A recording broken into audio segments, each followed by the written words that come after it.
هیچ زانن هەژدە کاندیدێت هەی بۆ پۆستێ سەرکۆمارێ عێراقی هەری دیارژی کاندیدێ پارتیا دموکراتە کوردستانی فواد حوسێن و کاندیدەیەکێتیە نیشتیمانیە کوردستانی نزار ئامێدی و کاندیدێکی دەنجی هەیە موسەنا ئەمین ئەو ژی کاندیدێکی دیارە کوردە ji fraksiyona yekgirtû دکتور فەرموو بخێر بێ سەر چاوە ماشەڵڵا یەک دنیا فایل لە دەستدا ئەمانە هەمووی چییە؟ ئەمە هەموو سیڤی کاندیدەکانە ئیتوش لە ناونە؟ بڵێ بڵێ تا ئێستاش بە قراری خۆت نەکشێنەوە؟ ناجا بۆ بکشێمەوە بەعکسەوەی پێم بڵێن بمێنەرەوە نوێنەری هەموو کورد بە ئەگەر لە کورد پەروەری کەممان هەیە گەل لە خوێنەواری کەممان هەیە گەل لە کەفاەت کەممان هەیە لە هەڵوێست کەم لە هیچ کەممان نییە من بەداخەوە ئاڵێم کە پارتی هەڵبژاردننی سەرکومار لەسەر ئەساسی کەفاەتە یانیش تەوافق و ممکنە کامیان ڕاسترە نازانم خۆت بڵێ معقولە تۆ کەسێک هەڵبژێری کوفء نەبێ بەس لەبەرەوەی لەسەری ڕێیەکەوی ئەوە معقولە عیدی خۆتانە من ئەڵێم نەخێرەوە زۆر هەڵەیە ئەوە زیانگەیاندنێکی جەوهریە بە نەتەوەی کورد سەرۆکاتی کۆمار لەم خولەی کە ڕابرد هیچ ڕۆڵێکی هەبوو بوونەوە ناکرێ مەسەلەن مشکلەکە زانی بۆ ناکرێت کێشە چیە شیعە بەڕاستی؟ نا ئەمە ئێستا کە لە پەرلەمان کۆبوونەوە ناکرێت دوو حیزبەکە کاریگەریان هەیە و بوونەتە بیان و بەڵام لە ئەسڵا پەیوەندی بە سەرۆکاتی وەزیرانەوە سەرۆک وەزیران من زۆر بەلامەوە گرنگە سیاسەکانی کورد پەیامێکی هەڵە نەدەن بە شەقامی عێراقی کە کورد بووەتە هۆی پەکخستنی پێگەێنانی حکوومەت چونکە ئەمە تووڕێی شەقامی عێراقی بەرەو کورد ئەبا ئەمە هەڵەیە پاشان حەزەکەم هەڵەیەک هەیە کە ڕاست کرێتەوە ئێمە نابێ یعنی هەمیشە و توانە بابە لە کوردستان شەڕەکەین ڕەخناگرین جیاین دژین با لە بەغدا پێکەوە یەک بەڕاستی ئێوە لێرە پێکەوەن هەمیشەوا بووینێ مەوەکو خۆمان و کۆڵوێستی خۆم و فراکسیۆنەکەم ئێمە هەمیشە لەگەڵ یەک ڕیزی کورد ناتوانن بە یەک کاندید بچنە قسەکە ئەمەیە با من قسەکەت نێشتاوکەم تۆ ئەڵێ لێرە چیەکەین با لە بەغایەک بین باشە ئێستا بۆ ڕەبتی حکوومەتی ئێرەت کردو بە بەغاوە بۆچی کوردستان ڕەبت کردووە لەگەڵ ئێرە بۆ ئێستا نایی لێرە لە بەغدا ببوورە یعنی کاک مەسعود و کاک باڤڵ بۆ نایەنە بەغدا لێرە هەموو هێزە کوردستانیەکان بانکن بڵێن ئەمە سەنگەرێکی جیاوازە لە هەرێمی کوردستان با ئێمە لێرەوە یەک ریز بین بەشێ لەو یەک ڕیزیە ئەخوازێ باشە ئەم یەک ڕێزیە لەوانەیە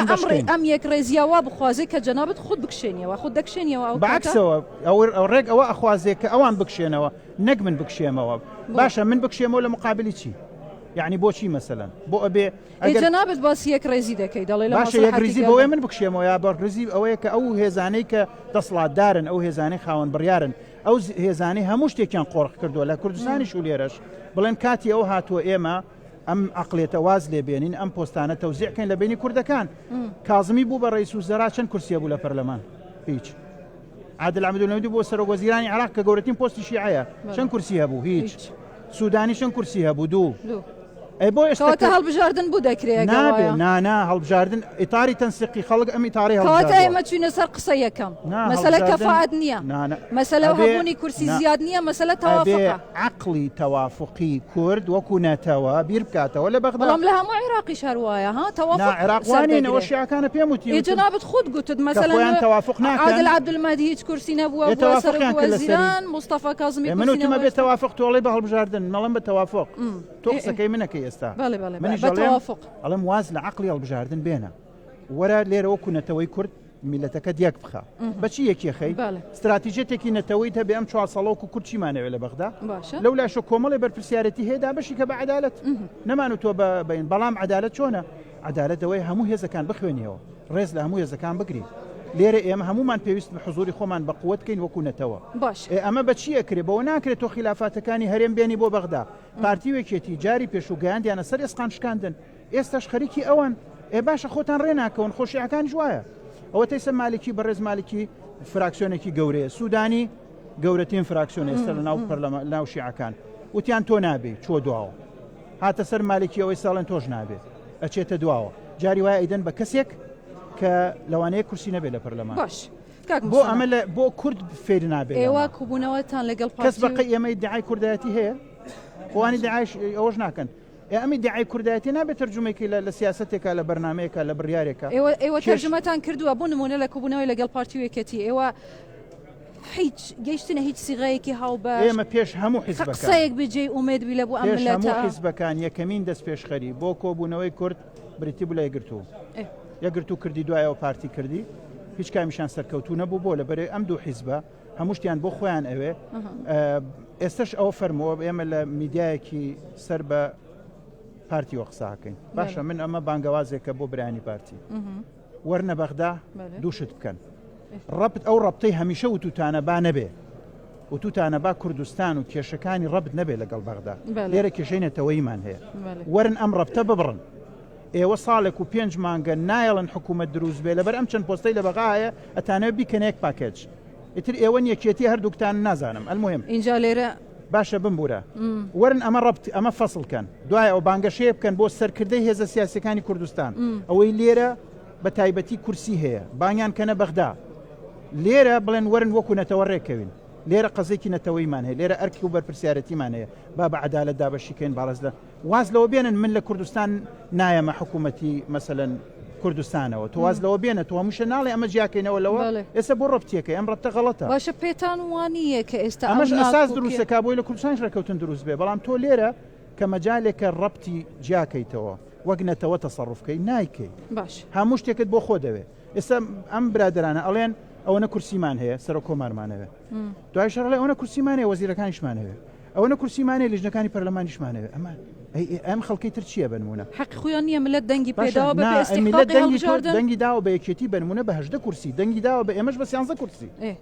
یعنی ئێوە حازرن تەنازل بکەن لە 13 کورسیەکانی خۆتان بۆ حازر بین تۆ ئێستا بە من ئەڵێ وەرە با زوڵم لێ بکەم بۆ ڕازی نابی زوڵم لێ بکەم بۆچی ڕازی بم تۆ ئەم زوڵمە بۆ ئەەکەی تۆ بەشی خۆت ببە وەرە بنمونە سەرۆکاتی کۆمار با بڵێن ئەوە نەخاڵە هەر حیزبێک بردی ئەوە نەخاڵی لێ ڕۆشت باشە وەزارەتێکیش ئەوە نەخاڵە با ئەوەش بڕوا بۆ هەر حیزبێکە لێ ئەڕوا ناکرێت تۆ بڵێ ئەم من دراوێکی سحریم پێەیە هەموو شتێکی پێ ئەکڕم هیچ کەمیش ناکە باشە ئێستا پێتان وانە ئەم وەزای کە من ئێستا وروکە پەرلەمانی عێراقم بەڕاستی وەزایکی شلۆغ دەبینم پێتان وانە شیعەکان دەیانەوێ ئەم ناکۆکیانەی خۆیان ببەنە ناوماڵی کورد ئیماجەکەوا پیشان بدەن لە بۆ ڕای گشتی خەڵک کە ئەمانە کوردن نایڵن سەر و کۆمار هەڵبژێردرێ ئەمڕۆ من بە برادرانی پارتیوەکێتی شموت بە تایبەتی برادرانی پارتی جێگری سەرۆکی پەرلەمان و کاکشاخوان لە کۆبوونەوەکە هاتیینە دەرەوە من لە ناو کۆبوونەوەکە وتم تکاتان لێکم ئەم مەوزوع ئەمە بەسنەوە بەسەری کوردەوە ڕقی خەڵک ڕۆمەکەنە کورد باشە کورد ئێوە توانن بە هەڵبژاردن مڕەشەحەکان حازرن ڕێکەوتن ڕێنەکەوتن پێنجشەمە وەرن بەڵبژاردن یەک لایکەنەوە کورد 63 پەرلەمانتارە پاکخستنی ئەم دانیشتە 110 پەرلەمانتاری پێویستە لە کوێوە کورد پەکی خستووە خۆتان کێشەی سەرۆکایەتی وەزیرانتان هەیە با ئەمە ڕاستیەگە ڕوون بێ لە بەرچاوی خەڵک پێویستە پارتیوەکێتی هەردووکیانم خیتابەتە بەنیکەن بڵێن ئێمە ئامادەین ڕۆژی فڵان بنمونە پێنجشەمە یا شەممە ئێمە بین بە دەنگدان یەک لایکەنەوە بۆمان ئەگەر ڕێنەکەوتن ئەسڵیش ئەوەیە وایە من لێرە ئەم بانگەشەیەکەم نازانم ڕۆحی کوردایەتی ماوە لەم دوو حیزبیانە ماوە ئەگەر ماوە بە تایبەتیش ئێمە ئێستا لە شەقامە ئیسلامی و پارتیوەکێتی و حسک و نازام هەموو خەڵکەکان ئێستا لە شەقامە خۆپشاندانەکەن بۆ پشتیوانی ڕۆژاوە بۆ قەزێکی نەتەوەی ئەگەر ماویانە بێ زەحمەت من داوایان لێکەم بێنە بەغدا سەرۆکی حیزبەکانی تریش بانکن لێرە ڕێکەوتنێ بکەن بۆ دابشکردنی هەموو پۆستەکان نەک سەرۆک کۆمار بەتەنیا بووە دانانی خطابێکی نەتەوەی و دانانی استراتیژێتێک بۆ خزمەتی نەتەوەی کورد لە بەغدا بەڵام جەنابەت دەڵێ لە بیداتی قسەکانی گوتن مەسەلە گرێدای کێشەی بینی پارتیوەکەتی و پۆستی سەر کۆمار نییە کێشەکە بەستراوە بە کاندیدی سەرۆک وەزیرانی عێراق سبەی شاندێک دەچیتە کوردستان ئەمە لەوا ڕاستە پێنجشەمە بکرێ شەمە بکرێ ئەمڕۆ بکرێ ئەمە علاقەی بۆەوە هەیە نا ئەسڵی کێشەکەی علاقەی بۆەوە نییە ئەوەی کە تایبەتە بەنەتەوەی کورد ڕێنەکەوتنی پارتیوەکێتیە لە 60ەکانەوە تا ئەمڕۆ خەڵک باجی ئەم ڕێنەکەوتنادا بە خوێن باجی داوە بە گەندەڵی باجی داوە بە تعتیلکردنی پەرلەمانی کوردستان ماوەی ساڵێک و ئەوەنێ ئەوەش ئیهانەیە بە دەنگدەرانی کوردستان ئێستا ئەگە ئیماجە ئامەکە بە من بڵێ با کۆتایی پێبێ وەرن جارێ بەغدا جیاکەنەوە لە هەرێم ئەمە مەبدەئێکی ئەساسی بێ لە سیاستمانە بەغدا شوێنی کوردایەتیە شوێنی نەتەوەییە شوێنی خزمەتی نەتەوەیە شوێنی بەدەستێنانی استحقاقاتی نەتەوەی کوردە جیاکەنەوە لە هەرێم من لە هەرێم ئۆپۆزیسیۆنم ڕێزم بگرە خلاص من نامێ بەشداری بکەم لە حکوومەتێکە ناتوانێت ئیسلاح بکە بنمونە ڕێز لەمە بگرە بەس لێرە من برای تۆم کەسی تۆم نەتەوەی تۆم و کەسێکی بە کەفاعەتم دەموزمانم هەیە توانم خزمەت بکەم وەرە لەگەڵم ڕێکەوەمەش نەعەدالەتیە کە پارتێکی وەکو پارتی دموکراتی کوردستان ئەوەندە دەنگی هێناوە زیاتر لە ملیۆن دەنگی حەقی خۆتی پۆستی سیادی هەبێبوونە پۆستی سیادی نییە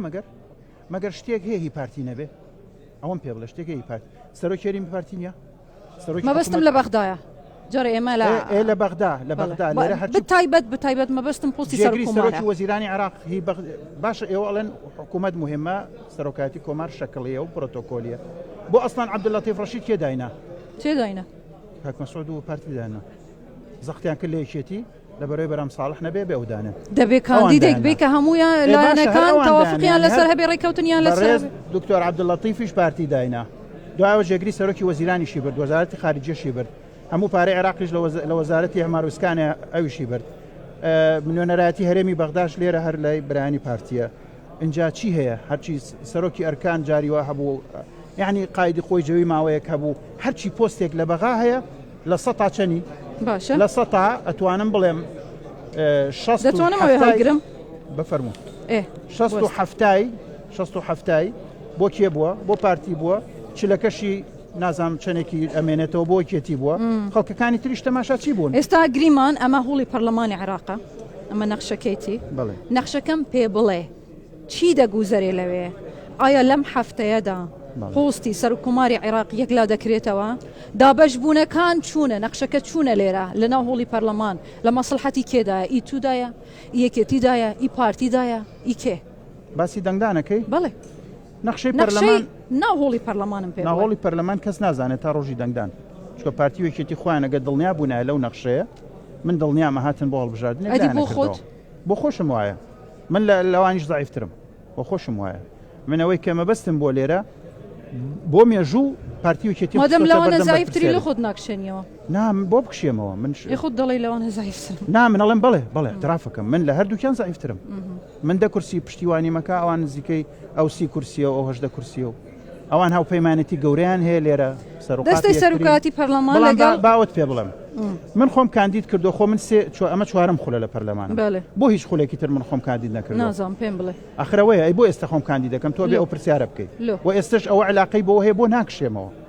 من ئەوەن ئێستا کە خۆت کاندید کردووە لە خۆت ناکشێنیەوە هەردووکم پێ بڵێ یەکەم کاندیدم تکە کاندیدی حیزبەکەی خۆم نیم کاندیدی سێ حیزبم ئەمە یەک دووهەم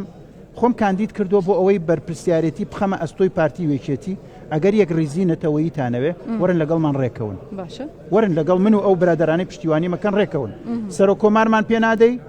جێگری سەرۆک وەزیرانمان پێ بدە ئەومان پێ نادەی وەزارەتێک و هەیئەتێکمان پێ بدە شتێک وەرە بابەشدار بین لەو بەشەی کە هی کووردا خۆرخ نەبێ بۆ حیزبێکی دیاری کراوە پاشان ئێوە و توتانەیەک ڕیزیدا ئەو فەرمو من ئەڵێم وەرە یەک ڕیزی بکەین من ئەیخەمە بەردەم تەحەدی هەر فەشەلێک ڕوویە ئێوە بەرپرسیارن پارتی وێکێتی کە ڕێناکەون لە کوردستانیش بەرپرسیارن لێرەش بەرپرسیارن من بۆ ئەمەی بیان خەمەژێر ئەم بەرپرسیارێتە بۆ ئیڕانەکەم لە مەسئولیت خۆم کاندید کردوڵم من کەسێکی بە کەفاعەتم وەرە چی پۆستێکم پێسفێری من ئامادەم ئەو سەر کۆماری شکۆی بۆ بگەڕێنمەوە بیخەمە خزمەتی نەتەوەکەی خۆم بیخەمە خزمەتی هەموو عێراق من سنە و شیعەشم لێرە خستۆتە ژێر ئەم پرسیارە ئەخلاقیەوە هەتا کەی ئێوە بەس پارتی وێکێتی بە کوردەزانن هەتا کەی ئێوە ئامادەنین ڕێز لە پێگاتەکانی ناو کوردستان بگرن و هەتا کەی ئێوە هاوپەیمانەتی لەگەڵ خەڵکێکەکەن کە زۆڵم لە غەیری خۆیەکە لێرە من ئەوە پەیامەکەی منە لە کاندید بوون ئیتر ئەما بێ بکشیتەوە نابێ نەکشیتەوە بەڵکو ئەمە خوایە ئەم دوو حیزبە دەرک بم بەرپرسیارەتی نیشتیمانیە بکەن بڵێن کاکە بایەمەش نەریتێک لە شیعە فێر بین هیچ کورسی نیە یکەن بە سەرۆک وەزیران خۆمانە دە کورسیانێ باس سەرۆکی کۆمار بدەن بەمانە کێشەیەکە یانی ئێستا پێت وایە ئەم ساڵ بوو یەکەم جار هاوکێشەی سیاسی و نەریتی سیاسی لە عێراق دەگۆڕدرێ دوای پرۆسەی ئازادی لە عێراق وا پێدەچێ وە نازام گۆڕانیەکە جەوهری بێ بەداخەوە هەرما هەردووبارەکردنەوەی هەمان سینەورەکانی پێشووە براوەکانی زۆرینە تەحالوفەکەن لەگەڵ یەکتری بۆ بەردەوامبوونی ئەم وەزعە لەم شێوەیە کە هەیە کە عێراق خراپترین دەوڵەتە لە فەساد خراپترین دەوڵەتە لە ئەمن و ئاسایش لە خراپترین دەوڵەتە لە بواری ئابووری ئێستا ئەگەر نەود نەبێ ئەسڵان عێراق نانیە بیخوا عێراق خەریکە وشکێتە بەس یەک قەوسێ مادەم عێراق خراپترینە لە گەنداڵیە خراپترینە لە ئاڤوکارە بێ خراپترینە ئێجەنابەت ببیە سەر و کوماری عێراق چ دەکەی لە بۆ ئەم هەموو خراپترینە باش دەکەی نابینە بەشێک لەو خراپەکاریە هەوڵە دەین چاکیکەین خۆ من عسای سحریم پێ سەر و کۆمار پێی دەکرێت چاکیکە بەڵێ سەر و کۆمار دەسڵاتێکی زۆر گرنگی هەیە بەڵام ئەکتیڤ نەکراوە شکۆی منسەبەکە لە دەستدراوە ئێمە سەر و کۆمارمان نەبوو وەختێکە کوردستان نیوەی کەوتەوە دەست حکوومەتی عێراق و جەیش و حەشدیان هێنا بۆ کوشتنی خەڵک ئەمە بەپی دەستوری عێراق مخالەفە نەبوو بەڵێ سەر کۆمارەڵی چی بوو پێم بڵێ چی هیچ نەبوو هەش بێدەنگ بوو ئێستا کە خەڵکی کوردستان سێ مانگە موچەی وەرنەگرتووە سەرۆکاتی کۆمار بەیانێکیشی دەرکردووە سەرۆک وەزیران و هەرێم و بەغای بان کردو بڵێ بۆ ڕێناکەوە کەواتە تو ئەمانە دووبارە دەکەی یان شتێکی تر نا من ئەوەکەم من ئێستا بەدەست من بێ هیچ ڕێلە و کاتێک کە تۆڵی سەرۆک کۆمار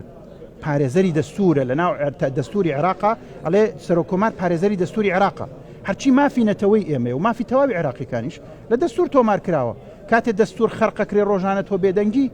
ئەمە زعیفی سەرۆک کۆمارە باشێ با پرسیاری کوتایی بکاک موسەنە شاندێکی بڵندی ئیتار تەنسیقی سبەینی دەچیتە هەولێر لەوانە بچێتە سلەیمانیش